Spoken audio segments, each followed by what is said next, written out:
នេះខ្ញុំសូមជម្រាបសួរប្រិយមិត្តទូរទស្សនិកជនជាទីគោរពនិងជាទីមេត្រី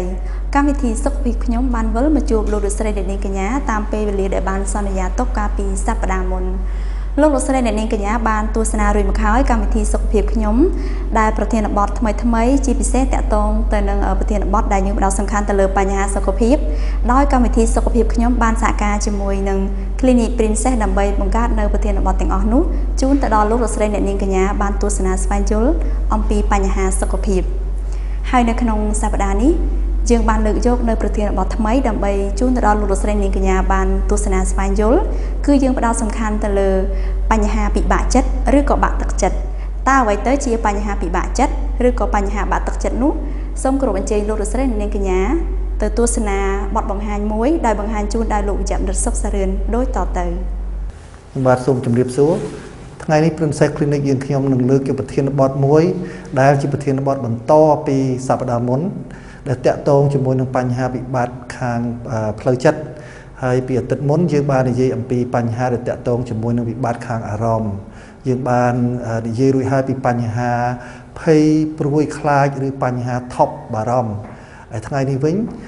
យើងនឹងលើកយកប្រធានបទមួយមកពិភាក្សាតាក់ទងនឹងបញ្ហាខាងអារម្មណ៍ដែរដែលតាក់ទងជាមួយនឹងបញ្ហាធ្លាក់ទឹកចិត្តឬក៏បញ្ហាពិបាកចិត្តបញ្ហាដែលតាក់ទងជាមួយនឹងបញ្ហាធ្លាក់ទឹកចិត្តដែលពាក្យបារាំងហៅថា depression ឬក៏ពាក្យខាងភាសាខាងអង់គ្លេសសាកសងគេហៅថា depression ហ្នឹងគឺជាបញ្ហាមួយដែលធ្ងន់ធ្ងរនេះគឺជាជំងឺដែលមានកម្រិតរ៉ាំរ៉ៃយូរហើយបញ្ហានេះគឺមានកម្រិតខ្លាំងជាងបញ្ហាដែលយើងគិតថាពិបាកចិត្តដែលខ្ញុំបានបរិយាយពីមុនបន្តិចហ្នឹងអញ្ចឹងបញ្ហាអស់ទាំងនេះនឹងបើសិនជាអ្នកជំងឺគាត់មានបញ្ហានេះគឺគាត់ច្រើនតែមានការពិបាកក្នុងការគិតក្នុងការចងចាំក្នុងការសម្រេចចិត្តជួនកាលគាត់មានបញ្ហាគាត់ចេះតែគិតច្រើនពេកគាត់គិតថាគាត់នឹងមានបញ្ហាខុសអ្វីមួយខ្លួនគាត់នឹងមិនមានតម្លៃមិនអាចអ្នកណាជួយគាត់បានគាត់មិនអាចទៅរកគេឲ្យជួយបានហើយជួនកាលទៀតនឹងគាត់អស់កម្លាំងសម្រានជួនកាលគាត់លក់ពេកឬក៏មិនលក់សោះការបរិភោគមានការផ្លាស់ប្ដូរជួនកាលគាត់បរិភោគច្រើនពេកបណ្ដាលឲ្យខ្លួនគាត់ថក់ជួនកាលទៀតគាត់បរិភោគមិនបានបណ្ដាលឲ្យខ្លួនគាត់មានការចុះស្គមហើយភាគច្រើនគាត់ច្រើនតែមានការអស់កម្លាំងជាពិសេសនៅពេលព្រឹកដោយសារតែគាត់មានបញ្ហាសម្រានមិនបានគ្រប់គ្រាន់គាត់បាត់បង់នៅចំណូលការចូលចិត្តទៅលេងដូចជាកីឡាដូចជាចូលរួមនៅកម្មវិធីផ្សេងចូលចិត្តទៅរស់នៅតែម្នាក់ឯងមានការមិនថែទាំខ្លួនចូលចិត្តស្លៀកពាក់ខោអាវរយាយរយាយមានបញ្ហាតាក់ទងជាមួយនឹងបញ្ហាច្រើនទៀតជួនកាលគាត់មានគិតថាខ្លួនគាត់នឹងគឺគ្មានតម្លៃអ្វីទេហើយជាពិសេសបើសិនជាយើងបណ្ដោយឲ្យបញ្ហានេះកាន់តែមានការរៀលទៅមុខគាត់អាចមានបញ្ហារហូតដល់ទៅការចង់សម្លាប់ខ្លួនឯការបញ្ហាដែលតាក់ទងជាមួយនឹងការធ្លាក់ទឹកចិត្តនេះបើសិនជាយើងមានបញ្ហាទាំងអស់នេះហើយយើងមានរាប់ទៅមាន5ចំណុចនៅក្នុងចំណោម9ចំណុចធំនឹងគឺយើងមានបញ្ហាដែលតាក់ទងជាមួយនឹងបញ្ហាដែលយើងធ្លាក់ទឹកចិត្តបណ្ដាលឲ្យគាត់មានការប្រកបកិច្ចការរកស៊ីរបស់គាត់រាល់ថ្ងៃមិនបានបណ្ដាលឲ្យគាត់ទៅធ្វើការឬក៏ទៅរៀនមិនកើតជួនកាលទៀតបញ្ហាបណ្ដាលឲ្យមានទំនាស់នៅក្នុងគ្រួសារជាពិសេសរវាងស្វាមីនិងភរិយាបងនិងប្អូនឪពុកនិងម្ដាយឬឪពុកនិងកូនម្ដាយនិងកូនបាទបញ្ហាដែលបង្កើតឡើងនេះជាពិសេសនៅខាងក្មេងច្រើនតែក្មេងដែលកើតឡើងនេះច្រើនតែមានអាយុតាំងពីអាយុ3ឬ4ឆ្នាំឡើងទៅក្មេងច្រើនតែជួនកាលនឹងមានការមិនចូលចិត្តដកខ្លួនថយមិនសូវចូលចិត្តលេងជាមួយអ្នកផ្សេងចូលចិត្តតែអង្គុយសង្ហេះសង្ហោចតែម្នាក់ឯងមិនចង់និយាយរកអ្នកណាហើយមិនចង់ហូបបាយឬក៏មានការពិបាកក្នុងការគេងរហូតដល់ក្មេងនឹងមានអាយុធំគឺមួយចំនួនអាចមានបញ្ហាដែលតកតងជាមួយនឹងបញ្ហាការធ្លាក់ទឹកចិត្តនឹងដែរជាពិសេសក្មេងនឹងអាយុ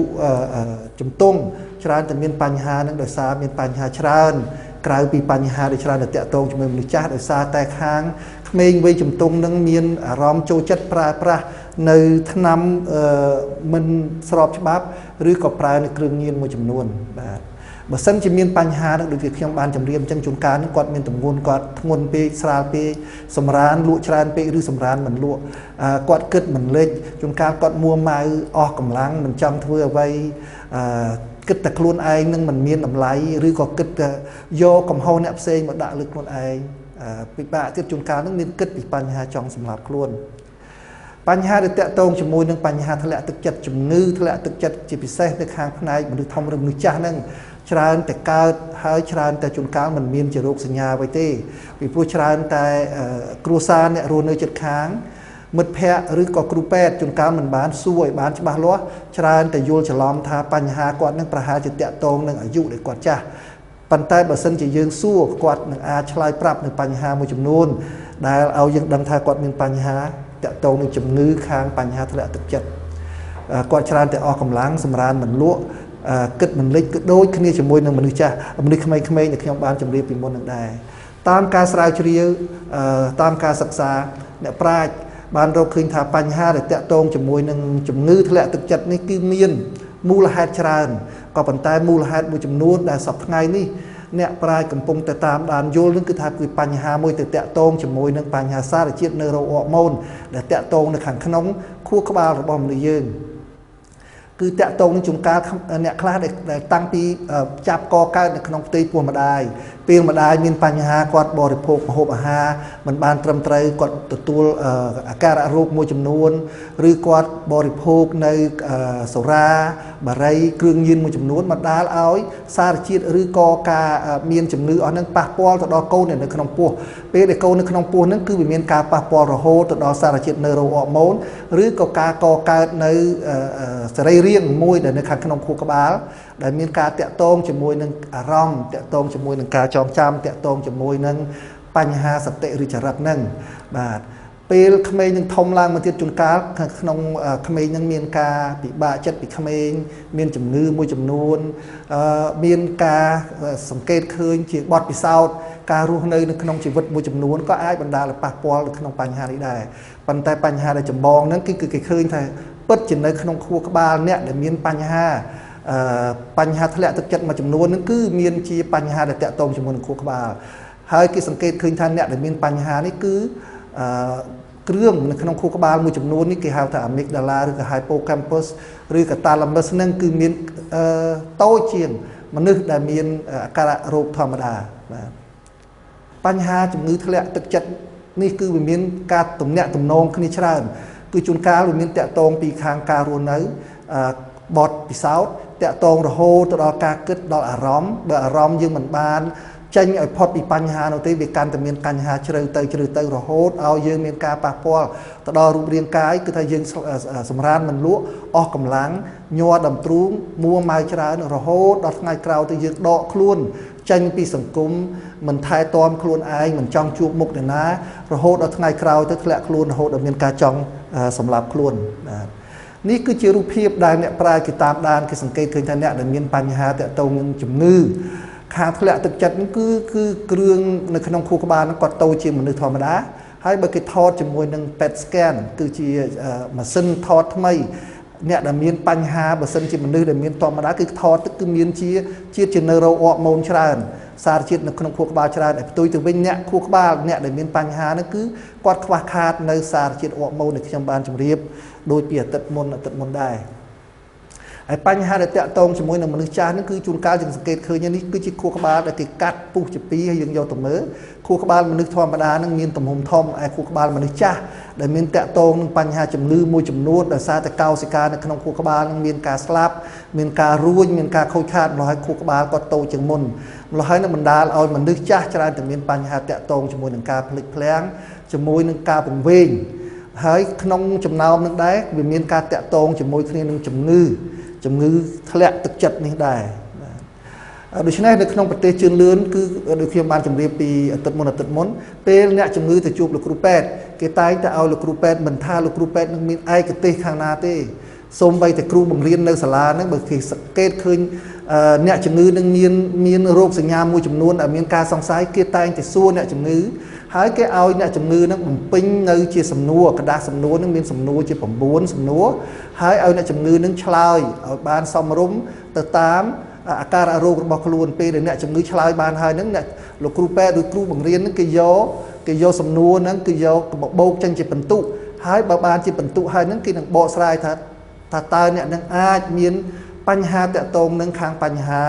ជំងឺអារម្មណ៍នេះឬទេបាទ បញ្ហាដែលតាក់ទងនឹងជំងឺតាក់ទងខាងធ្លាក់ទឹកចិត្តនឹង